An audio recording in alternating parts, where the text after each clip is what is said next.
حتى إشارات المرور المعلقة في الفضاء الفلسطيني تزعجهم. تتعمد سلطة الاحتلال عرقلة دخول القطع اللازمة لتصليحها، فتتلاعب بذلك بأرواح المدنيين استكمالا لسياستها الاحتلالية في التعامل مع الفلسطينيين.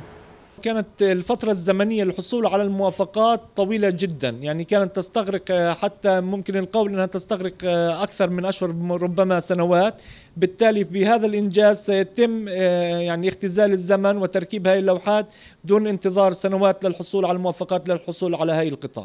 المهندس محمد قرعوش أوجد الحل، اكتسب الثقة من بلدية البيرة ومضى في العمل على إيجاد لوحات تحكم فلسطينية الصنع. وبعد شهرين من البحث كانت النتيجة إشعال أول وحدة إنارة فلسطينية، وهي المحاذية لوزارة الشؤون الاجتماعية في مدينة البيرة. نظام تحكم بوحدات الإنارة الموجودة في الشارع بحيث أنها تعطي فرص متساوية للي جايين على المفرق للشارع ياخذ فرصته في قطع الشارع بطريقة آمنة وسلسة. من الأشياء اللي يعني استفدنا منها كبلدية بيرة، احنا بدام احنا اللي انتجناها واحنا صممناها عارفين خباياها وعارفين نواقصها وقطعها، فاحنا حاطين قطعها، حاطين برنامجها عندنا، فبالنسبة للصيانة بتكون سريعة وممكن يعني خلينا نقول في لحظة الحدث نتعامل معها مباشرة.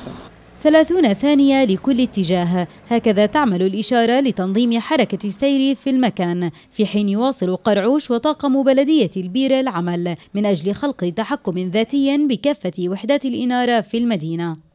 السنة هاي على فكرة نحاول نطبق نفس العمل بعد أخذ الدروس والعبر من الإشارة هاي، وأخذ شو ممكن نطور عليها ناخذها على مفارق اخرى في المدينه، ويعني حبذا لو بلديات اخرى او ناس اخرين يحاولوا يتبنوا نفس القضيه. يعني انا بالنسبه لي بعتقد احنا كشعب فلسطيني اثبات القدره على انه ننتج اشياء منتجه داخليا من خلال طواقمنا وقدرات الشباب الفلسطيني الموجود، بتكون يعني بغض يعني نخدم مصلحتين، بنحل مشكله المواطن نعم، وفي نفس الوقت بنثبت للعالم ان احنا اقدر على اقامه دوله.